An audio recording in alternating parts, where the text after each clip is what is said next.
professor Davidson de volta. Hoje vai fazer aquela continuação, né? Na aula anterior, nós trabalhamos o início do processo, né? O povoamento do estado de Goiás, falamos dos bandeirantes, falamos da colonização, falamos da criação da comarca do Norte, Teotônio Segurado e tudo, né? Quem não viu ainda aquele vídeo, só clicar aqui no card, ó.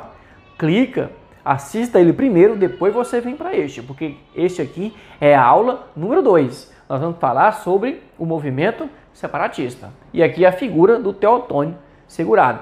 Importantíssimo, vai cair na sua prova o nome desse cara, tá? Vai ser de 1821 até 1823, tá? O movimento de secessão do Norte foi movido pelo descontentamento das lideranças nortistas, tá? Em relação à distribuição das benfeitorias na província, tá? Ou seja, a província de Goiás não distribuía direito às benfeitorias. Ou seja, eles estavam cuidando mais do sul do estado de Goiás do que do norte. O norte estava abandonado, né? Assim como a região norte inteira e nordeste do Brasil, no Império Brasileiro, nós estamos no Império Brasileiro iniciando, né? Iniciou em 1822 com a independência, lá com Dom Pedro I. Antes é o período joanino. O Dom João VI, rei de Portugal, estava aqui no Brasil, veio fugido de Napoleão Bonaparte em 1808, ok? Então, ele também não cuidava da região norte do Brasil inteira, do Brasil inteiro, tá? Neste caso, especificamente, na capitania de Goiás, ou na província de Goiás agora, no Império Brasileiro chamado de província, né? Hoje a gente chama de estado, naquela época a gente chamava de província. O que aconteceu? Eles estavam cuidando mais da parte sul do que na parte norte. E a parte norte estava abandonada. Aquele sentimento separatista que surgiu lá antes, finalzinho do século XVIII, né? Com a diminuição do ouro, né? Com a crise danada aqui no norte, esse sentimento vai aumentar ainda mais, por conta dessa má redistribuição das benfeitorias. Ok? O movimento, que era o líder, né? Padre Luiz Bartolomeu Marques, Coronel Teotônio Segurado, Tenente Coronel Pio Pinto Cerqueira. Esses três caras aí. O principal e que a gente mais ouve em toda a história do Tocantins é o Teotônio Segurado. Mas os outros também tiveram sua grande participação. 14 de setembro de 1821. O que aconteceu? Os revolucionários tomaram o poder e elege um governo provisório sob a liderança do coronel Teotônio Segurado. Aonde que eles fundaram isso aí? No norte, tá? Na parte norte do estado de Goiás, da província de Goiás, tá bom? Província de Goiás. Cavalcante foi escolhida como a capital. Em outubro de 1821, a capital do norte é transferida para a cidade de Arraias. Tá bom? Então, o importante aqui pra gente é o quê? É que dia 14 de setembro de 1821, tomaram o poder, criaram um governo provisório do norte do estado de Goiás. A liderança de quem? Do Teotônio Segurado. Beleza? Medidas adotadas, né? Nessa secessão. O que é secessão? Separação.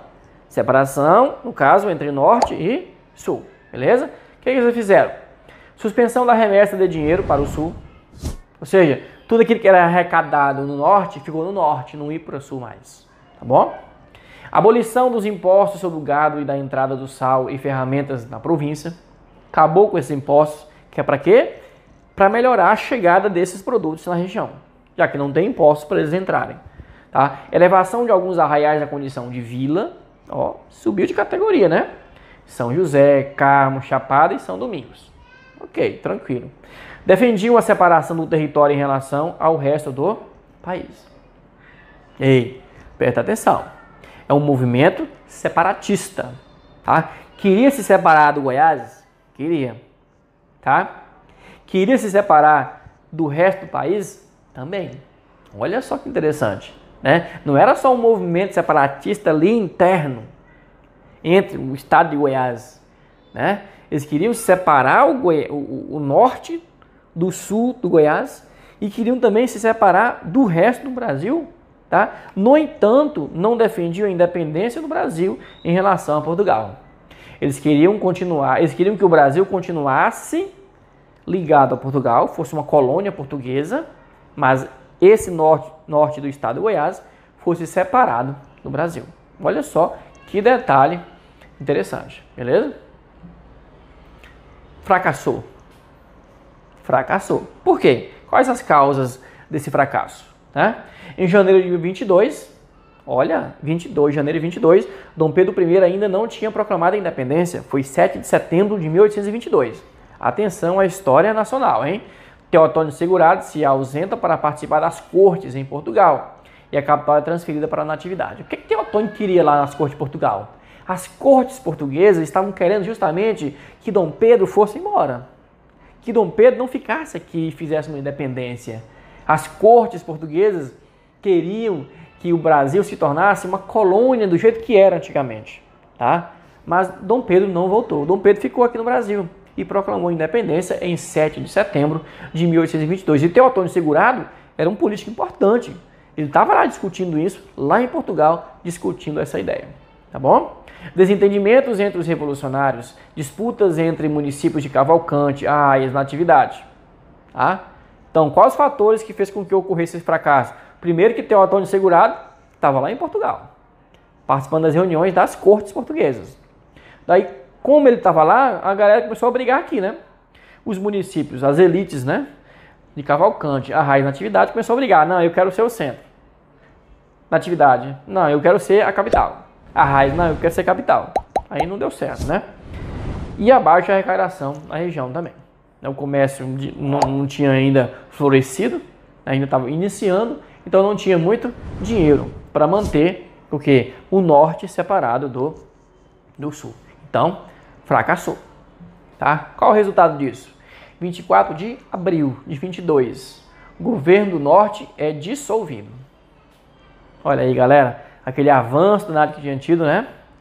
Criaram um governo provisório no norte. 24 de abril de 22 foi dissolvido. Acabaram. Quem fez isso? O governo, né? Dom Pedro I condena o movimento em 23 de julho de 1823, um ano depois da independência, né? Praticamente um ano depois da independência.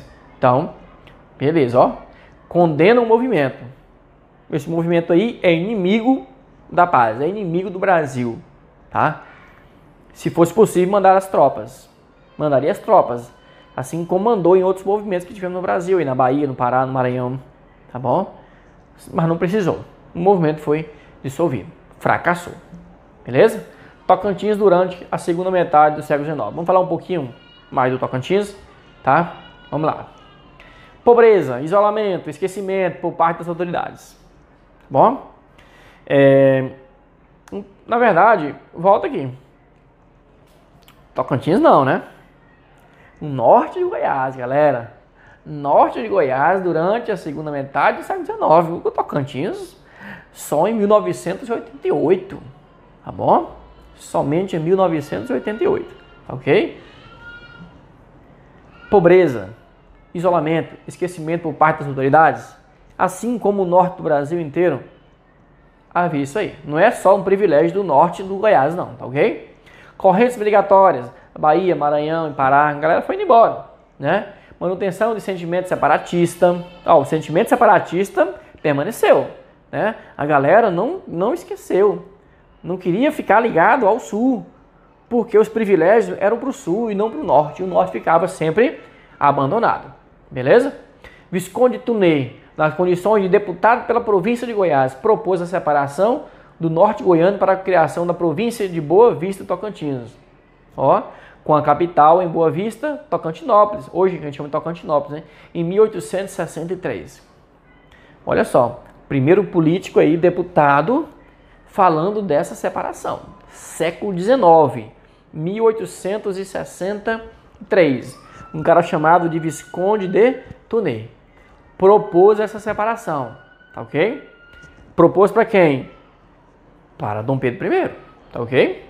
Ou Dom Pedro II, 1863. Já estamos no segundo reinado brasileiro. Olha só, o discurso estava nacional, tá? Da separação. Estava lá no Rio de Janeiro. De modo mais concreto, em 1889, último ano do Império Brasileiro, que vai ter a proclamação da República, tá? Com o projeto de Fausto de Souza, olha o outro nome, para a redivisão do Império em 40 províncias, constando a do Tocantins na região que compreendia o norte goiano. Outro projeto, um pouco depois. O primeiro foi em 1863. Em 1889 surge outro projeto, de quem? Fausto de Souza, para a redivisão das províncias. Ou seja, aqui ainda não havia tido a proclamação da República. Nós estamos no finalzinho do Império, do segundo reinado, fim do governo de Dom Pedro II, e o cara propõe a divisão do estado de Goiás. Ocorreu? Não deu nem tempo, né? Houve a proclamação da República, aí pronto, sumiu de novo a ideia, o projeto, né? De novo, a região norte do Goiás, né, durante a República Velha, ou Primeira República. Tá bom? Desconsidera, não é Tocantins.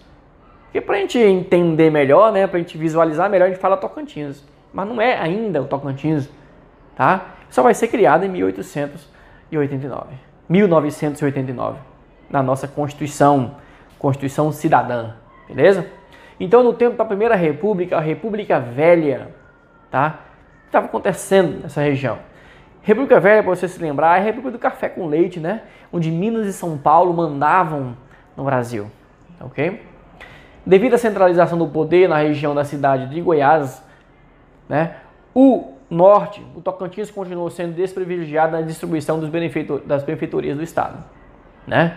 Então, a região tocantina, vamos dizer assim, né? Região tocantina, o alto do rio Tocantins, né? Ainda, gente, olha só, olha quanto tempo ainda essa região norte de Goiás ainda era abandonada. Nós estamos na República Velha já. A partir de 1889, a República Velha vai até 1930, quando Getúlio Vargas entra no poder, tá bom? E ainda estavam abandonados, ainda estavam sem obras, as cidades abandonadas, o povo abandonado, né? Nas primeiras décadas da República, o discurso separatista sobreviveu na imprensa regional, tá?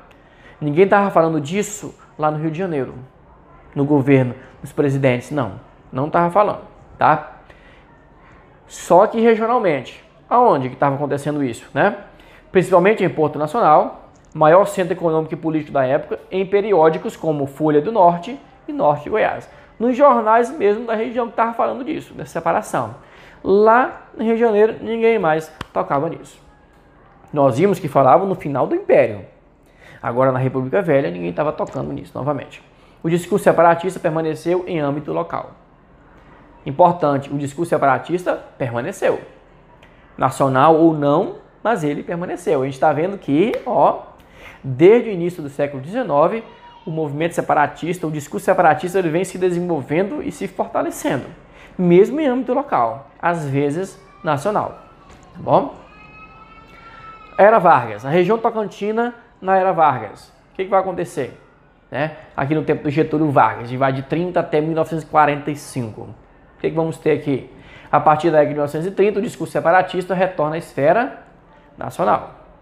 Olha lá, no Império estava na esfera nacional, né? 1863, 1889, estava lá no Rio de Janeiro o projeto. Na República Velha só se falava nisso no estado, no próprio estado do Goiás. E agora, no tempo de Vargas, volta para o discurso nacional, por quê?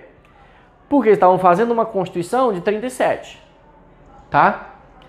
E criaram o território do Amapá, né, Rio Branco, atual Rondônia. Houve também quem defendesse a criação do território do Tocantins, né? Então, de novo, é agora.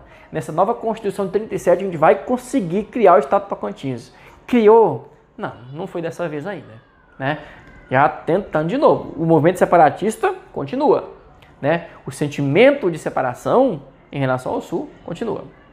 Com a Constituição de Goiânia, os recursos estaduais foram quase que totalmente dirigidos para esse projeto, tá?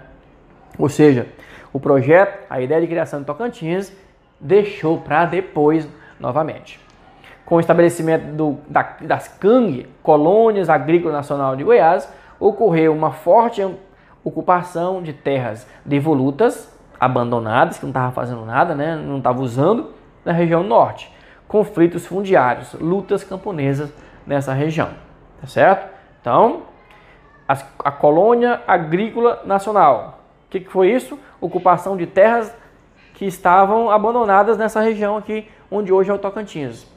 Então muita gente saiu de outras áreas para vir para cá, para ocupar essas terras. O que vai acontecer? Briga por terra, conflitos fundiários, né? Lutas camponesas nessa região. Ou seja, ao invés de melhorar, estava piorando a situação aqui no norte do estado de Goiás. Beleza? Olha aqui, ó. Tocantins, ou região Tocantina, entre 1945 e 1989. O que vai acontecer aqui, né? Então, avançando um pouquinho mais. Ó a cidade de Goiânia, né? Ó, bonita, né? Ela parte de um centro e assim ela vai se afastando, toda projetadinha, bonita pra caramba, tá? Olha aí, fatos relevantes desse período, né? Construção de Goiânia e Brasília, promoveu um sensível crescimento demográfico na região norte, tá? Ou seja, as pessoas foram para lá, né? Para Goiânia e para Brasília, pessoas de várias regiões do país foram para lá em busca de novas oportunidades, tá bom? Crescimento não foi maior devido à migração populacional para as novas capitais, né? Com a construção da rodovia Belém-Brasília, ocorreu a diminuição do isolamento da região. Ó, então essa rodovia, nova rodovia Belém-Brasília, né? BR-010 também chamada, olha, ajudou bastante. Por onde ela passou, houve um desenvolvimento mais acelerado, tá? Então ela passou por aqui, não passou? No Norte Tocantins? Passou, tá bom? Então, com a construção da rodovia Belém-Brasília, ocorreu a diminuição do isolamento. Porque agora o Maranhão ficou mais, né, integrado ao norte, tá? Integrado ao centro. Portanto, o Tocantins ficou mais integrado, já que é muito perto, tá, da Belém-Brasília. Então, houve uma integração maior para o norte de Goiás. Então, houve um desenvolvimento mais acelerado dessas cidades mais próximas dessa região. O comércio ficou melhor, o transporte de mercadorias também melhorou. Tá ok? O que mais? A agricultura extensiva ultrapassa a pecuária na balança econômica. O que é a agricultura extensiva? A agricultura em grandes terras, latifúndios, né? Plantação em grandes terras, ultrapassa a pecuária na balança econômica. Ou seja, a agricultura ultrapassou e a pecuária decaiu. A agricultura se deu melhor nessa época aqui do século XX. A modernização conservadora dos governos militares.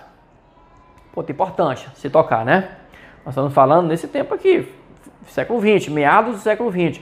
O governo militar modernizou, criou indústria, criou estradas, né? Criou os projetos da Amazônia, que ajudou a integrar o Tocantins também, nesse meio aqui, né? Nesse entre-meio. Sim, mas ao mesmo tempo o Tocantins continuou lá com sua pecuária tradicional e com sua agricultura que estava crescendo. Então não houve assim, um tanto de desenvolvimento como deveria ocorrer, né? Intensificação das lutas camponesas, mais briga, né? Bico do papagaio aqui, pelo amor de Deus, hein? Aqui na região, na confluência do Pará, Maranhão, Tocantins, né? Nessa região chamada Bico do Papagaio. Aqui na época do regime militar vai ter o conflito da guerrilha do Araguaia. É um conflito grande, né, de influência, de orientação comunista nessa região. Tá? Feliciano Machado Braga, um juiz de direito de Porto Nacional, lançou o movimento pró-criação do estado de Goiás. É outro ponto que você tem que prestar atenção. Tá ok? Como expressão do desejo de emancipação do norte de Goiás. Tá? Então, movimento, atenção, grava o nome do movimento e quem criou o movimento. Ele foi o principal, mas tiveram outras pessoas que participaram junto com ele. O que criou o movimento? Criar o estado do Tocantins, ou seja, separar do estado de Goiás. Formaram-se comissões para estudar as formas de implantação do novo estado, sendo criada então uma bandeira e um hino. Ó, já começaram. Antes de criar o estado, a galera já criou um hino, pelo menos, e uma bandeira do Tocantins. Tá? Durante 4 anos foram realizadas paradas cívicas em 3 de maio, alusivas à data de lançamento do movimento. Tá? O juiz Feliciano Machado Braga foi transferido de Porto Nacional e assim o movimento perdeu força e seu principal líder. Né? Você vê que a história do Tocantins para o surgimento desse estado do Tocantins foi muitos altos e baixos, né? Quando tu pensa que tá indo, aí vai e regride novamente, né? Então o cara foi transferido de Porto Nacional para outra região, aí o movimento que estava lá se fortalecendo, procriação do Tocantins, aí esfria novamente, né? Aí vai outra luta para tentar melhorar isso mais. Nesse contexto, nós vamos falar da Guerrilha do Araguaia, que é o contexto do regime militar brasileiro, né? E é aqui, faz parte da história do Tocantins. A Guerrilha do Araguaia vai de 1973 até 1975, tá? Região do Bico do Papagaio, fronteira Pará, Maranhão e Tocantins. É ali que vai ocorrer esse movimento comunista, né? Organizado por quem? PCdoB, que é o Partido Comunista no Brasil. Qual era a tática, né? O que eles queriam, esses caras? Optaram pela tática maoísta de Mao Tse-tung, lá da China, adotada pelo Mao Tse-tung na China, que consiste em um estado de guerra popular prolongada, tá? Eram guerrilhas, tá? Era constante. Uma guerrilha é algo que nunca para, né? Por isso que está dizendo que é uma guerra, mas na verdade é uma guerra pequena, que a gente chama de guerrilha, que é feita por populares constantemente, prolongada. Assim eles iriam conseguir ruir o governo dos militares. Tá? Olha aqui, a repressão ficou por conta das polícias militares de Goiás e Pará, orientada pelo Exército Brasileiro. Tá bom? As principais operações levadas a cabo contra a Guerrilha do Araguaia foram Operação Papagaio, Operação Sucuri, Operação Marajoara. Ficou separado errado aqui, ó. Marajoara, ok? Entre os principais comandantes estavam os coronéis Curió e Newton Cerqueira. Acabou. O exército foi lá, a polícia militar foi lá e sapecou todo mundo, né? Centenas de mortos, outros fugiram, outros foram presos e desapareceram, morreram, né? Foram assassinados também, beleza? Então olha só, foi aqui, ó, nessa confluência aqui, ó, na região da Guerrilha do Araguaia, perto, né, do Pará, Maranhão e principalmente a região do Tocantins, ok?